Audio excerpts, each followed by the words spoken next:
Hello guys, कैसे हैं आप सभी। आशा करता हूँ सभी अच्छे होंगे। जो हमारा चैप्टर चल रहा था बिजनेस स्टडीज क्लास 11th का चैप्टर नंबर 11, कुछ बुक्स जो प्राइवेट ऑथर्स की बुक है उसमें ये चैप्टर नंबर 10 भी है, इंटरनेशनल बिजनेस। और ये इस चैप्टर का हमारा वीडियो नंबर है 3rd। इसको छोटे छोटे पार्ट में मैं जानबूझ के कवर कर रहा हूँ क्योंकि बहुत ही लेंदी टाइप टॉपिक है और बहुत ही थ्योरेटिकल है। ठीक है, इसीलिए मैंने 30-40 मिनट के ही आसपास का ये वीडियो रखा हुआ है इस चैप्टर का। ठीक है, और इससे पहले जो भी हमारे दो वीडियो आ चुके हैं, प्लीज आपने अगर उसको नहीं देखा तो प्लीज आप उसको देख लीजिएगा। ठीक है। अच्छा, इसके बाद एक और वीडियो मैं रखूंगा इसका। ठीक है, इसमें भी पूरा चैप्टर अभी मैं कवर करने वाला नहीं, इसके बाद वाले वीडियो में कोशिश करेंगे कि वो खत्म हो चैप्टर ये। ठीक है, जो टॉपिक मुझे शुरू करना है वो है लाइसेंसिंग एंड फ्रेंचाइजिंग। अच्छा, पिछले वीडियो में मैं क्या बात कर रहा था कि देखिए, जब मुझे अगर सेटअप करना है अपने अपने बिजनेस को इंटरनेशनली, तो बहुत सारे मोड्स होते हैं। उसमें हमने सबसे पहला मोड पढ़ा था एक्सपोर्ट एंड इंपोर्ट। ठीक है, एक बार आपको दिखा देता हूं मैं, लेकिन फिर भी मैं रिक्वेस्ट करूंगा कि आपने नहीं देखा वीडियो तो आप देख लीजिएगा। ठीक है, सबसे पहला हमारा ये था एक्सपोर्टिंग एंड इंपोर्टिंग। ठीक है, उसके बाद आया था मेरा कंट्रैक्ट कंट्रैक्ट मैन्युफैक्चरिंग। ठीक है। उसके बाद अब है हमारे पास लाइसेंसिंग एंड फ्रेंचाइजिंग। ठीक है, इसमें क्या होता है कि licensing is a contractual arrangement in which one firm grants access to its patent, trade secrets and technology to another firm। licensing के अंदर क्या होता है कि एक कंपनी दूसरे कंपनी को अपने पेटेंट्स, ट्रेड सीक्रेट्स और टेक्नोलॉजी का राइट देती है कि आप उसको यूज करिए, और उसके बदले में जो फी चार्ज करती है उसको हम रॉयल्टी बोलते हैं। ठीक है, the firm that grants such permission to the other firm is known as licensor। जो परमिशन देता है वो लाइसेंसर है, और जिसको परमिशन मिलता है वो लाइसेंसी। And the other firm in and the other firm in the foreign country that acquires such rights to use technology or patent is called as license। It may be mentioned here that it is not only the technology that is licensed। केवल technology licence नहीं होता है, वैसे भी हमने already ये सब बातें हम लोगों ने कर लिया है। ठीक है। आईपीआर वाले टॉपिक पे किस चैप्टर में था मुझे एग्जैक्टली नहीं याद आ रहा है। ठीक है, एक बार आप देखिएगा, बिजनेस सर्विसेज में था शायद, या इंटरनल ट्रेड में। ठीक है। In the fashion industry, a number of designers licensed in the use of their name। Fashion industry में अपने नाम को यूज करने का परमिशन दिया जाता है। बहुत सारे फैशन डिजाइनर्स हैं, जैसे कि बहुत सारे हैं।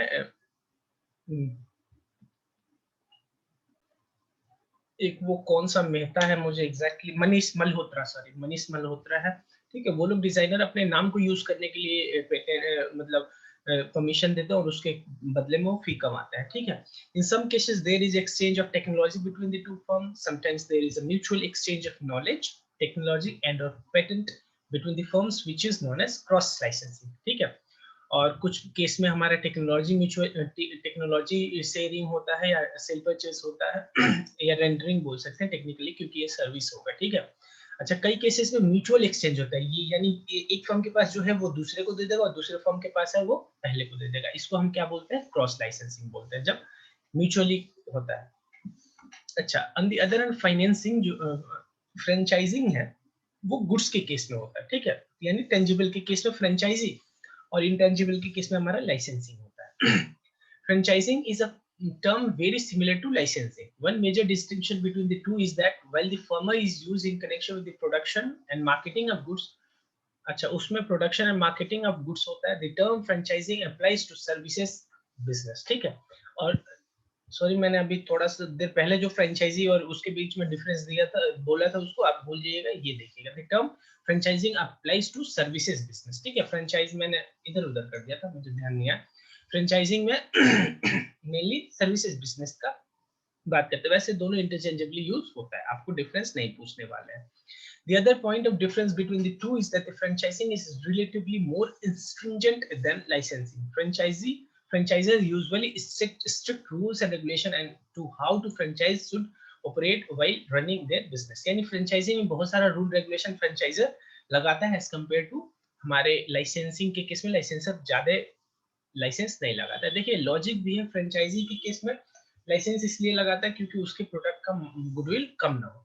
Like in the case of licensing, a franchising agreement to involves grant of right by one party to another for the use of technology, trademark, patent in return of the accurate payment for the certain period of time। जैसे licensing में हम फी लेते हैं, वैसे ही यहाँ पे भी right देते हैं यूज करने का, और उसके बदले में हम फी चार्ज करते हैं।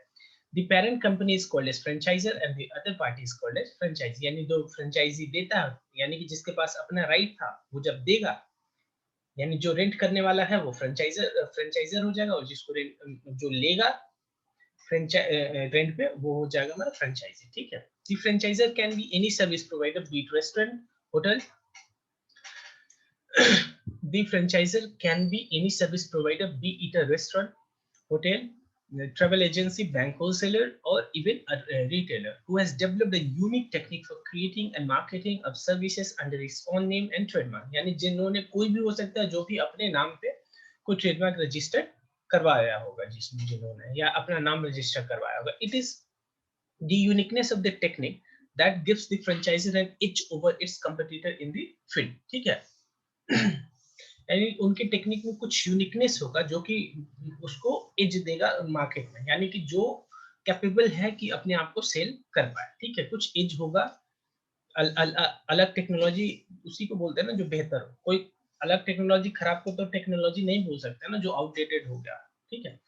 यानी कि कोई भी टेक्निक होगा, टेक्निक जब भी बोलते हैं जब वो कुछ बेनिफिट दे। ठीक है। and makes the would-be service provider interested, ठीक है, in joining the franchising system। McD, Pizza Hut, Walmart are example of some of the leading franchises operating worldwide। कुछ ये बड़े-बड़े एग्जांपल्स हैं। McD हो गया, पिज्जा हट हो गया, वॉलमार्ट हो गया, ये सब बड़े-बड़े एग्जांपल है जो कि फ्रेंचाइजिंग के थ्रू काम करते हैं। अब हम आगे बात करते हैं कि फ्रेंचाइजिंग वाले सिस्टम का क्या-क्या एडवांटेजेस है। ठीक है। As compared to joint venture and wholly owned subsidiary, आगे आने वाला है जॉइंट वेंचर और wholly owned subsidiaries. Licensing franchising is relatively a much easier mode of entering into foreign market with a proven product technology without much business risk and investment। यानी कि देखिए, जो भी है जॉइंट वेंचर हो गया, Holi owned subsidiaries हो गया, उस केस में हमें अपना सेटअप वहां पे तैयार करना पड़ेगा, लेकिन फ्रेंचाइजिंग के केस में या पिछला जो भी हमने एक्सपोर्ट इंपोर्ट पढ़ा था या कॉन्ट्रैक्ट मैन्युफैक्चरिंग के केस में, कहीं भी हमें अपना ज्यादा रिस्क इन्वॉल्व नहीं है। क्यों? क्योंकि ज्यादा पैसा भी हमने इन्वेस्ट नहीं किया। Some of the specific advantage of licensing are as follow. पहला, under the licensing franchising system, it is the licensor and franchisor who sets up the business unit and invest. क्या बोल रहा है? Under the licensing franchising system, it is the licensor franchisor who sets up the business unit and invest his or her own money in the business। ठीक है। यानी starting में वो अपना बिजनेस शुरू करता है। As such, the licensor and franchisor has to virtually make no investment abroad। और बाहर जाने के लिए, देखिए एक्चुअली मुझे लग रहा है यहाँ पे उन्होंने कुछ गलती किया है। यहाँ पे उनको लाइसेंसी और फ्रेंचाइजी लिखना था। आगे वो इस बात को मान भी रहे हैं। ठीक है। नहीं सॉरी, यहाँ पे नहीं, मैं बोल रहा हूँ ऊपर वाले केस में बोल रहा हूँ कि बोल रहा under this it is the licensor और फ्रेंचाइजर, जो ये बोल रहे हैं यहाँ पे लाइसेंसी और फ्रेंचाइजी होगा। ठीक है। बोल रहा है कि नो इन्वेस्टमेंट अब्रॉड, यानी कि जो हमारा लाइसेंसर और फ्रेंचाइजर है वो बाहर कुछ इन्वेस्टमेंट नहीं करेगा। Licensing franchising is therefore considered less, इसी वजह से क्या है, कोई इन्वेस्टमेंट नहीं है, लेस एक्सपेंसिव है और रिस्क भी हमारा कम होने वाला है। सिंस नो और very little foreign investment is involve, licensor and franchisor is not a party of losses. Profit हुआ लॉस हो उससे मतलब नहीं है, सीधे उसको जो अपना फी मिलना है in the form of royalty, वो उसको मिलने वाला है। ठीक है। उसमें कोई उतना बड़ा इशू नहीं है। ठीक है। Licensor and franchisor paid by the licensee and franchisee by way of fee in fixed in advance and a percentage of production और sales turnover। एक तो फिक्स्ड अमाउंट होता है और कुछ अमाउंट वो कमीशन के बेस पे, यानी परसेंटेज ऑफ सेल्स और टर्नओवर भी रख सकते हैं। ठीक है। या production. This royalty or fee keeps accruing to the licensor and franchisor so long as the production and sales keeps on taking place in the licensee's franchise business unit। और वो पैसा उसको जब तक मिलता रहेगा जब तक वो अगला फ्रेंचाइजी और लाइसेंसी जो भी है वो अपना सेल प्रोडक्शन करता रहेगा। ठीक है। जब तक उसको पैसा मिलेगा लाइसेंसी और लाइसेंसर और फ्रेंचाइजर।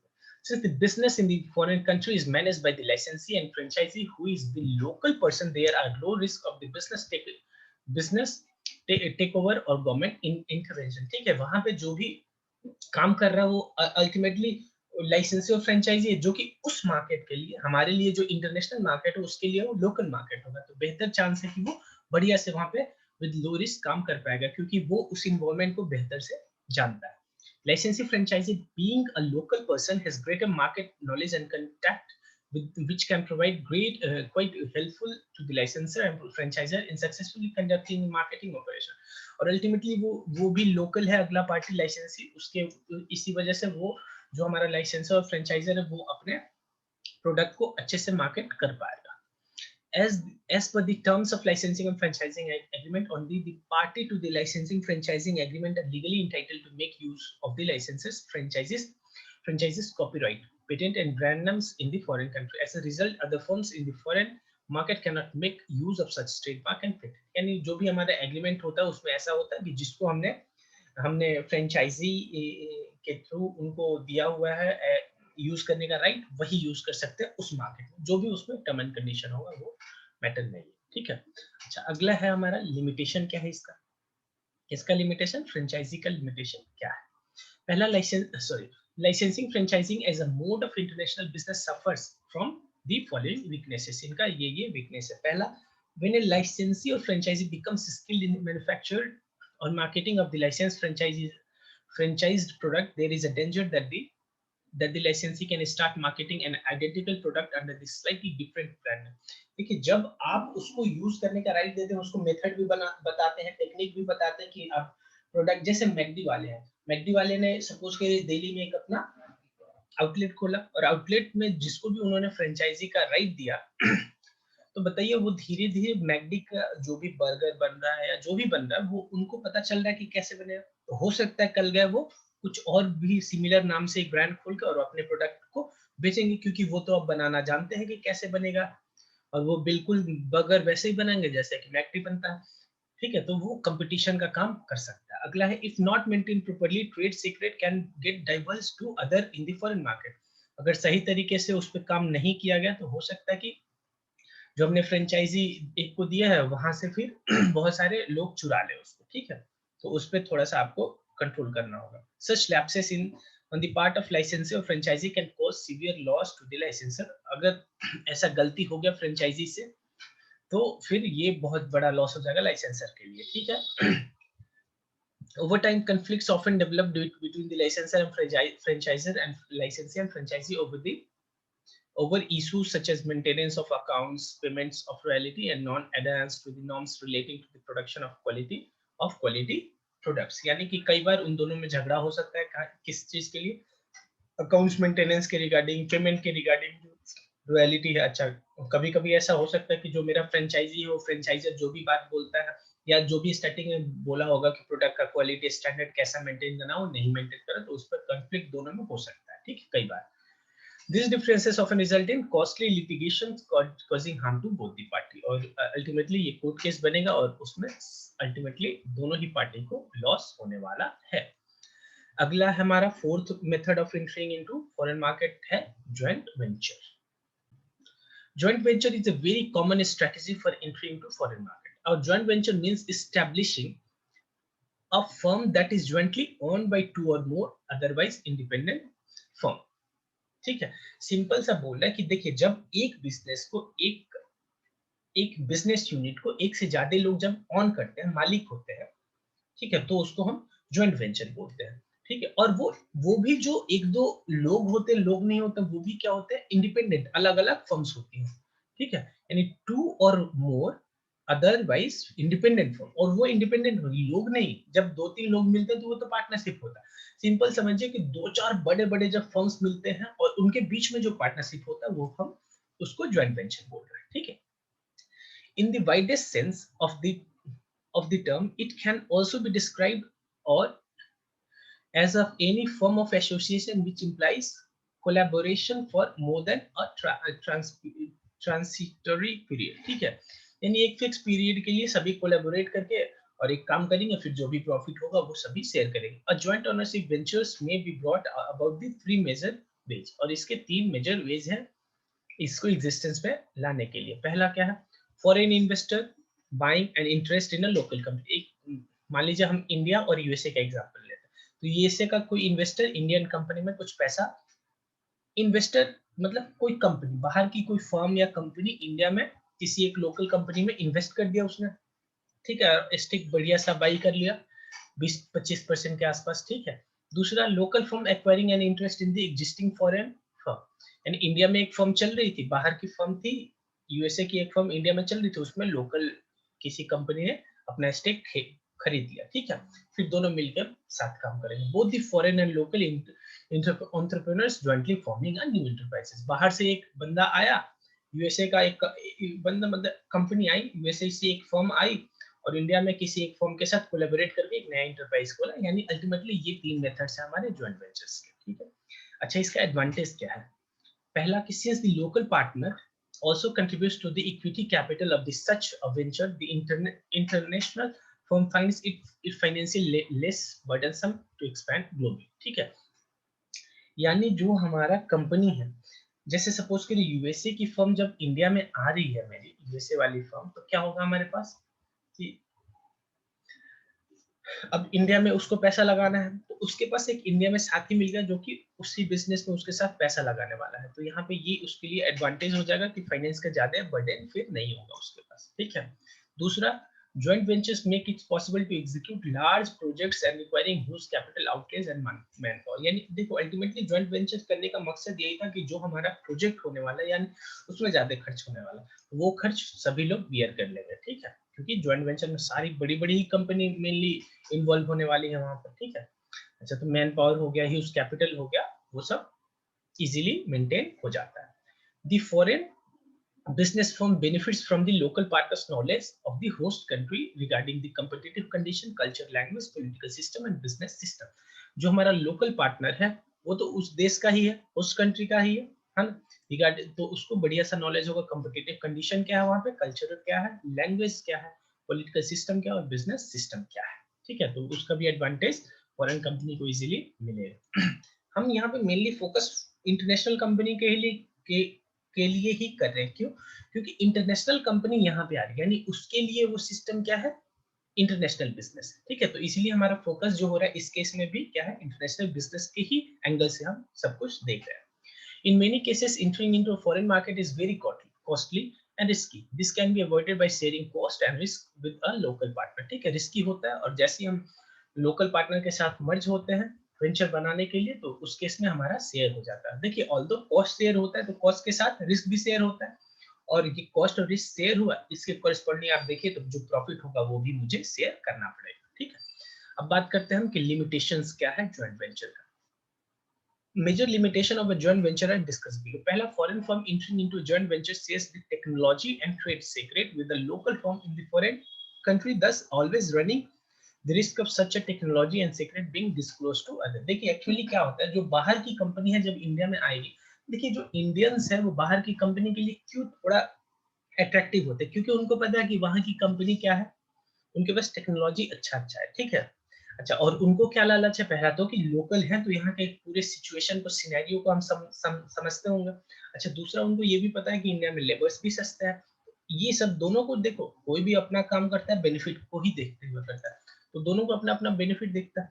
अच्छा, अल्टीमेटली जो हमारी फॉरेन कंपनी है उसको एक लॉस हो सकता है क्या, कि जो उसके ट्रेड सीक्रेट है वो डिस्क्लोज हो सकता है, ठीक है, क्योंकि ट्रेड सीक्रेट तो शेयर यहाँ पे होगा ही होगा, और जो हमारी लोकल फर्म हो सकता है वो उसको चुरा ले, या उसके नॉलेज को चुरा के अपना भी टेक्नोलॉजी ओपन कर दे, मतलब क्रिएट कर ले। The dual ownership arrangement may lead to conflict. अच्छा, यहाँ पे जो भी दोनों लोगों का ओनरशिप है, कम से कम 2 लोग तो होंगे ही होंगे, 2 से ज्यादा भी हो सकते हैं, तो डुअल ओनरशिप है, तो अल्टीमेटली बाद में lead to conflict resulting in battle for control between the investing firm, और वहां पे बड़ा झगड़ा हो सकता है। अब एक और मेथड क्या है हमारे पास, अगला हमारे पास होली ओन सब्सिडरीज, यानी कि होली ओन कहने का मतलब ऑनरशिप इनके पास है। ऑनरशिप कैसे आता है किसी भी कंपनी में, 50 से ज्यादा परसेंट शेयर के का साथ, ठीक है। This entry mode of international business is preferred by company which wants to exercise full control over their overseas operation. जब किसी कंपनी को अपने ओवरसीज यानी इंटरनेशनल ऑपरेशन पे पूरा कंट्रोल चाहिए, देखिए किसी भी, जैसे कि आपको पता है कंपनी का में जो भी डिसीजन होता है वोटिंग के थ्रू होता है, और वोटिंग में आपको जीतने के लिए 50% से ज्यादा शेयर चाहिए आपको, ठीक है। तो अब अगर कंपनी चाहती है, preferred by the company which want to exercise full control, क्या चाहती है वो, फुल कंट्रोल, तब वो किसके साथ जाएगी, अगर फुल कंट्रोल चाहिए तो फिर वो होली ओन सब्सिडीज ओपन करेगी। The parent company acquires full control over the foreign company by making 100% investment in its equity market. देखिए फुल यहाँ पे क्या बोल रहा है, होली ऑन बोल रहा है, सब्सिडरी होता है 50%। जब यहाँ पे वर्ड होली वर्ड यूज हो गया है, होली, एक सेकंड, एक सेकंड। जब यहाँ पे मेरा वर्ड यूज हो गया है होली, इसका मतलब ये है कि 100% है। क्या है ये? 100%, यानी 100% स्टेक खरीदा हुआ, ताकि कि किसी का भी कोई भी इंटरवेंशन नहीं हो। ठीक है, तो इसको 100% इक्विटी का खरीदना पड़ेगा उसके लिए। ठीक है, a wholly owned subsidiary in the foreign market can be established in the two ways. ठीक है, दो वे है। पहला तो क्या, setting up a new firm all together to start operation in the foreign country, also referred to as the green field venture. क्या बोलते हैं इसको टेक्निकल नाम में? ग्रीन फील्ड वेंचर बोलते हैं। यानी कि एक कंपनी जाएगी, मान लीजिए यूएसए की कोई कंपनी इंडिया में आएगी, यहाँ पे पूरा अपना प्लांट मशीनरी सेटअप करेगी, लैंड खरीदेगी, प्लांट मशीनरी लगाएगी, पूरा सेटअप तैयार करेंगे, एम्प्लॉय हायर करेंगे, फिर अपना काम शुरू करेंगे, उसको हम ग्रीन फील्ड वेंचर बोलेंगे। अच्छा, दूसरा कैटेगरी क्या है कि एक्वायर कर लेंगे। बाहर की कंपनी इंडिया में है, इंडिया जिस सेक्टर में वो काम करते उसी सेक्टर में एक कंपनी को एक्वायर कर लिया, खरीद लिया, और उसके बाद उसी के साथ अपना बिजनेस शुरू कर दिया। ठीक है, acquiring an established firm in the foreign country and using that firm to manufacture and or promote its product in the host nation, और उसी के साथ अपना अपना प्रोडक्ट उन्होंने बेचना उसमें शुरू कर दिया। ठीक है, अच्छा, इसका एडवांटेज क्या है? हमारा advantage, major advantage of wholly owned subsidiary in a foreign country are as follow. पहला, the parent firm is able to exercise full control over the operation in the foreign country. ठीक है, यानी जो हमारी international जो भी हमारी foreign parent company थी, यानी जिन्होंने खरीदा है, यानी जो इंटरनेशनल जो कंपनी है, ठीक है, यूएसए वाले, ठीक है, वो अपना फुल कंट्रोल इस कंपनी पे रख पाएंगे। ठीक है, यानी वो जो चाहेंगे वही होगा उस कंपनी में। ठीक है, since the parent company on its own look afterward entire operation of the foreign subsidiary, it is not required to disclose its technology और ट्रेड सीक्रेट। और यहाँ पे सारा ऑनरशिप उसी का है, तो वो अपने टेक्नोलॉजी और ट्रेड सीक्रेट को डिस्क्लोज किसी और थर्ड पार्टी को नहीं करेगी, तो फिर उसका वो जो सिक्रेसी होगा वो अच्छा से मेंटेन हो पाएगा। ठीक है, अगला टॉपिक है इसी में हमारा होली ओन्ड में ही लिमिटेशंस क्या है इसका। The limitation of setting up a wholly owned subsidies, देखिए सबसे पहले तो बहुत ज्यादा इन्वेस्टमेंट होगा, और ज्यादा इन्वेस्टमेंट ज्यादा रिस्क, और ज्यादा रिस्क तो प्रॉफिट लॉस का चांस भी ऊपर है। The parent company has to make 100% equity investment in the foreign subsidiary. This form of international business is therefore not suitable for a small and medium-sized firm which do not have enough funds with them to invest abroad.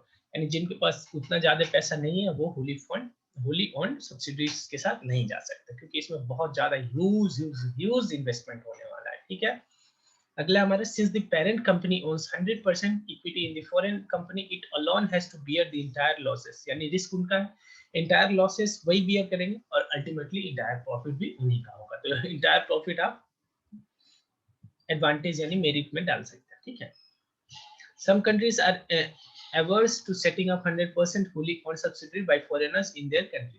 अच्छा, कई country ने ये block कर दिया कि 100% fully own subsidiary कोई भी foreign company उनके कंट्री में नहीं ओपन कर सकती है। कई कंट्रीज में ये रूल है। This form of international business operation therefore become subject to higher political risk, और ये हायर पॉलिटिकल रिस्क है। सपोज करिए आपने कोई सेटअप तैयार कर दिया, और बाद में वहां की गवर्नमेंट बोल रही है कि ऐसा नहीं होगा, तो फिर आपको अपना स्टेक या तो बेचना पड़ेगा वहां पे, कुछ मतलब नहीं कर सकते अल्टीमेटली। ठीक है, अच्छा, अगला टॉपिक है हमारा export import procedure and documentation. यानी एक्सपोर्ट इंपोर्ट जो हम करते हैं उसमें क्या प्रोसीजर्स होते हैं, क्या डॉक्यूमेंटेशन लगते हैं। ठीक है,